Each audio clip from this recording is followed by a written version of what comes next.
아기들은 많이 웃고 즐거워하는 게 너무나 자연스러운 본능인데 네. 엄마의 기질 자체가 약간 우울하고 디프레스 되어 있다면 아이가 너무 많이 웃고 즐거워하는 게 불편하게 느껴질 수 있다라는 거죠. 네. 나는 이렇게 우울한데 쟤는 왜 이렇게 웃고 있지?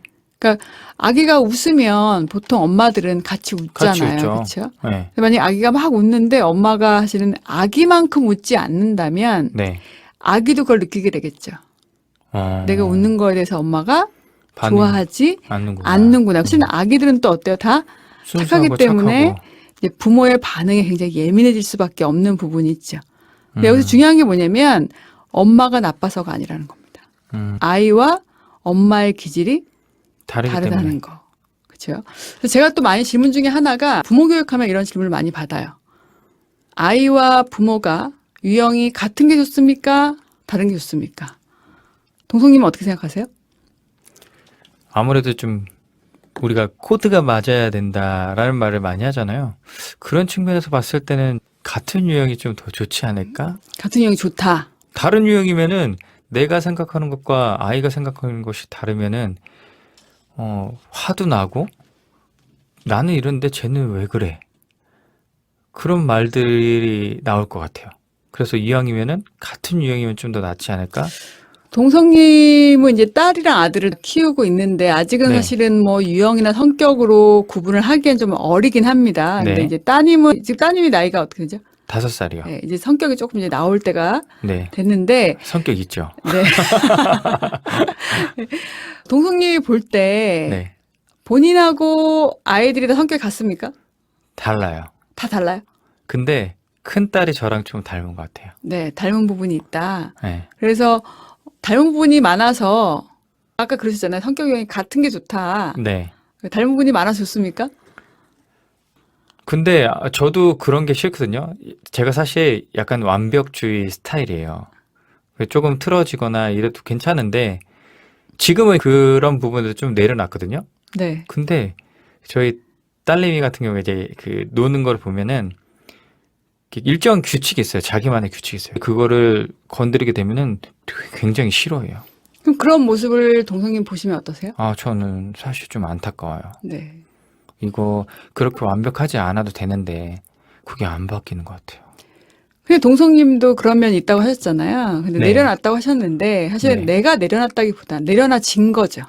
그렇죠. 내가 사회에서 하면서 그러니까 사실은 이제 서원이도 나중에 어른이 되고 사회생활 하다 보면 내려놔지게 되는데 그 부분을 지금 5살짜리가 완벽하지 않아도 괜찮아라는 말을 이해하기엔 아직 너무 어리다는 생각이 맞아요. 들어요. 어려워요. 그 전에 이제 동생으로 인해서 흐트러진 부분에 속상한 마음을 더 어루만져 줄 필요가 있지 않나. 저런 부분 때문에 속상하는 것 때문에 다른 것을 놓칠까봐 아빠 마음에서 그렇게 할 수도 있는데 네. 중요한 건 지금은 그죠?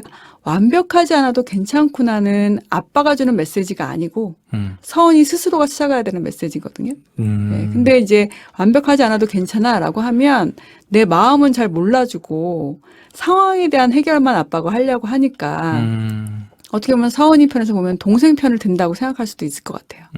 그래서 아까 이제 같은 유형이 좋냐 반대 유형이 좋냐 뭐 이렇게 얘기했는데 정답이라기보다는 제가 생각하는 답은 아무 상관없다는 거. 네.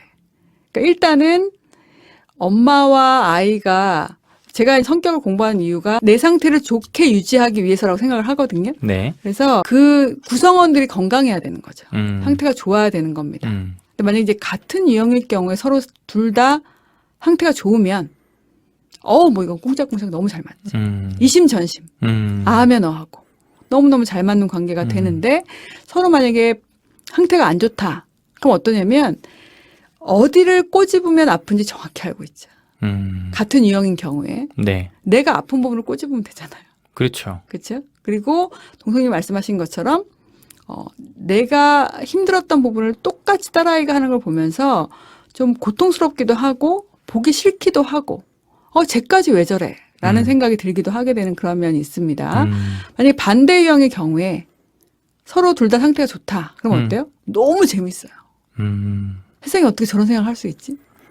신기하고 재밌고 쟤하고 함께 있는 시간이 앞으로 우리 아이가 어떤 행동을 하고 어떤 생각을 하고 어떤 말을 할지 너무 기대가 됩니다. 근데 서로 상태가 안 좋으면요?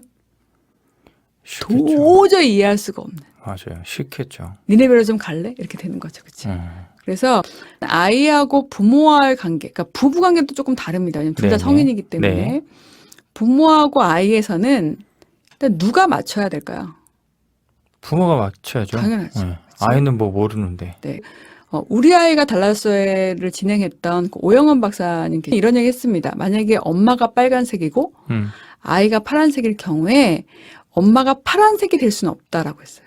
그러니까 성격을 완전히 맞춰줄 수는 없습니다. 네. 그렇죠? 네. 그런데 뭐라고 하시냐면 대신에 엄마가 아이에게 좀 아이를 잘 이해하고 하다 보면 보라색 정도는 될 수 있다는 거예요. 보라색. 네, 중간 정도. 네. 그래서 나를 완전히 잃어버리라는 게 아니라 사실은 부모가 시야를 낮추고 어떤 시각이나 어떤 이런 부분을 아이하고 잘 조율하려는 훈련이 필요한 게 왜냐면 아이들은 미숙하고 조금 서툴기 때문에 그런 부분이 필요하지 않나 생각이 들고 내가 볼 땐 별로 웃기지 않은 상황인데 우리 아이가 자꾸 막 웃어요. 그럴 수 있잖아요. 그렇죠. 근데 우리 아이는 이런 부분을 이렇게 나는 그렇지 않은데 그냥 쾌활하게 기쁘게 표현하는 아이구나라는 걸 이해하게 되고 이런 부분이 아이에게 중요하다는 생각을 하시게 되면 엄마가 조금 더 아이하고 있을 때는 에너지를 내겠죠. 네네. 그리고 우리 아이가 즐거워하는구나라는 거에 반응을 하기 위해서 함께 웃겠죠. 그렇죠? 그렇게 되면 아이가 어때요? 자기를 억압하지 않아도 되고 자기 자신에 대해서 훨씬 더 허용적이고 긍정적인 아이로 자랄 수 있다는 생각이 듭니다. 들게 되네요.